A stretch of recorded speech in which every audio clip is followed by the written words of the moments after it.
Hello, students. Greetings for the day.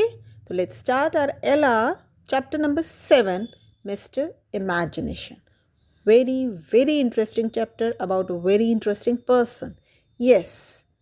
Have you heard the saying, a book is a device to ignite the imagination? Great writers know how to take their readers along on imaginary journey that are amazing and exciting. Yes, this saying is telling us that book is the best way to take us to that world which we never go, which we will never go, but books can take us there. Here is the biography of Jules Verne, the 19th century French writer who sent his character 20,000 leagues under the sea on a journey to the center of the earth and around the world in 80 days. Yes, now in this chapter we are going to read about Jules Verne. He is a French writer, very superb writer. Through his writing, he will take us to the different world of imagination. His books, famous and popular books, are 20,000 Leagues Under the Sea, Journey to the Center of the Earth, or Around the World in 80 Days. There were many few places in the world that Jules Verne, the writer, did not visit. He went around the world 100 times or more. Can you imagine? Around the world more than 100 times. Once he did it in 80 days. Unheard of in the 19th century. Yes, he completed the world trip in 80 days. He voyaged 60,000 miles around the sea, whizzed around the moon, explored the center of the earth inside the earth, and chatted with the natives in Australia. So these are the few special things that he has done through his writing. Yes, through his books, he has done such a superb thing. Jules Verne, the man, was a stay at home. Yes, he is a man who is living at her home only, who is not at all going outside from his house. But through his writing, through his imagination, he has taken us for the whole world trip and many more places through his imagination only. He was more apt to be tired from writer's cramp than from traveling. He has written such a nice thing that take us to the world of imagination where he is not at all tired. Yes, reading the books, not making us tired while doing the traveling, we get tired. So his book reading never make us tired. He did make a few visits to Europe and North Africa, and he made one 6 week tour to New York State. But that was all. He spent less than one of his 77 years really traveling. Yet he was the world's most extraordinary tourist. His book are crowded with hunting and fishing expeditions. Jules Verne actually went hunting only once. What does this mean? That he had done hunting only once in his life, but his books were showing his experience of hunting, or we can say fishing, very much. Then he raised his gun and shot off the game warden's hat. The only fish he ever caught was on a plate at the end of a fork. Yes, this is telling us that he had not done any fishing. Only he had eaten the fish as a food only. He never held a test tube in his hand, but he was an impression to the scientists in the laboratories. All these lines are telling about his different characters in his stories. Long before the radio was invented, he had TV working in his book. Imagine, without seeing anything, through his imagination, he has taken us to the world of radio and the television also. His name for it was photo telephoto. The name of television in his story is photo telephono telephoto. He had helicopters 50 years before the Wright brothers flew their first plane at Kitty Hawk. Look at his imagination. Before the first helicopter or the first plane was launched by Wright brothers, he had already shown the helicopter in his stories. In fact, there were many few wonders of the 20th century that this man of the 19th century did not foresee. In his story, you can read about neon lights, moving sidewalks, air conditioning, skyscrapers, guided missiles, tanks, electrically operated submarines, and airplanes. All these things were not invented in front of him, but in his imagination, all these things are there. Many people took his idea seriously. One reason was that he wrote about these marvels in such exact details. So people believe in his imagination that these type of things are really in this world because he explained the things in such a nice way in his books that people believe in his thoughts. Learned men would argue up with him. Experts in mathematics would spend weeks checking his figures. Yes.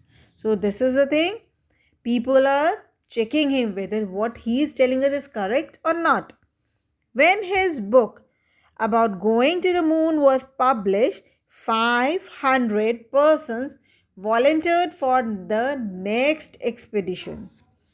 He inspired many famous people.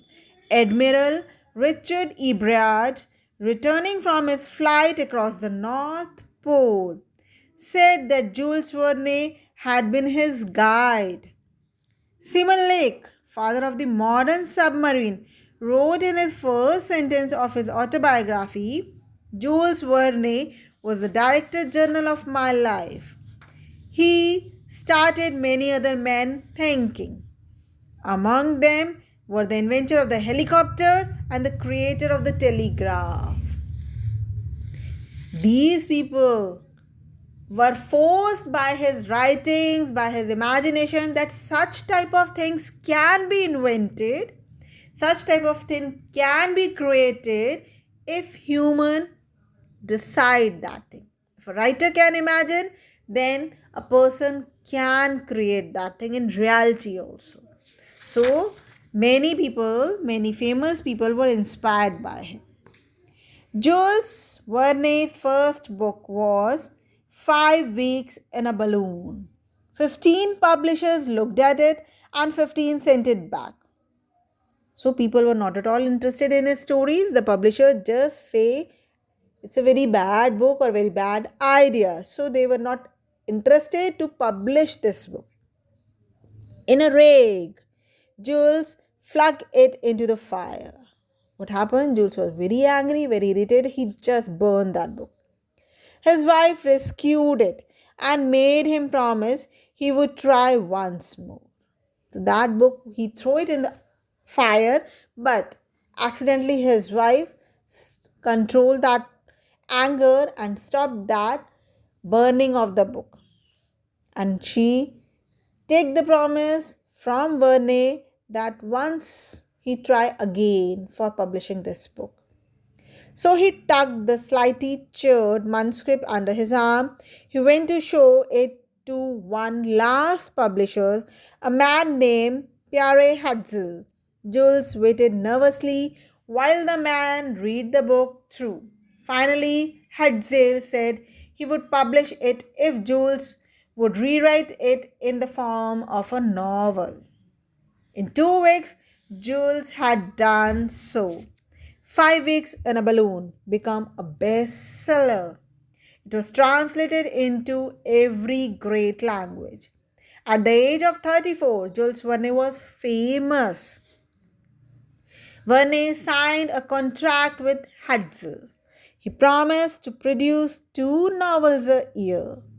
This he did. In his 40 years career, he was actually to write more than 100 books. Wow, what a great collection. Perhaps the best known of all his books is Around the World in 80 Days. It first appeared as a serial in the Paris newspaper. Its hero had made a bet that he could circle the globe in 80 days, and his progress aroused great interest. Yes, this is an extract we had read in our book also. So, his best book is Around the World in 80 Days, and it was first initially was printed in the newspaper as a serial. Like we are watching the TV serial, it was printed in the newspaper. In every country of Europe, people made bet on whether the imaginary Mr. Fogg would arrive in London in time to win his bet. Verne kept the popular interest alive. His hero rescued a widow from death and fell in love with her. He was attacked by Indians while crossing the American plains. Arriving in New York, he saw the ship that was to take him to England disappearing from the horizon. Without him, all the big steamships companies offered Verne large sum of money if he would put fog on one of their ships. So this is the way of advertising their company. The ship companies want the advertising by using their company's name in his story Around the World in 80 Days. The author refused. Instead, he said Fogg chartered a ship.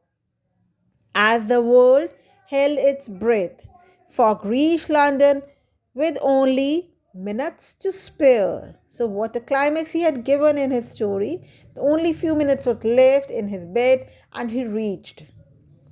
Many of Verne's other books were set in the future. In these stories, people made synthetic diamonds and developed a convertible automobile, ship, helicopter plane. They received news flashed on television, worked in a giant skyscraper, and rode to work on highways, much like the ones we ride today. It is hard to believe that the books were written nearly 100 years ago. So, things we are using now at this time period, they were already there in the imagination of Mr. Verne. Can you imagine how superb imagination he had?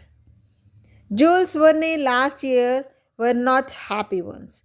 He lived such an isolated life that many gossips said there were no such person as Jules Verne. What was worse, the thinkers of the time began to sneer at him and his ideas. So last days of his age was very, very bad. People were making fun of him. His last novels, filled with fear for the world's future, reflects his unhappiness. His last novel is telling that he is not at all happy with the thoughts of the people in the world around him. Nearly blind and ill, Jules Verne died in 1905. The world mourned him. One newspaper wrote, "The old storyteller is dead." It is like the passing of Santa Claus. Why he is compared with Santa Claus? Because Santa Claus is a person who fulfill our imagination, our dreams. Jules Verne had lived to see many of his fancies come true, but this had not surprised him, for he had once said, "What one man can imagine, other man can do." Yes, his last quote was like this.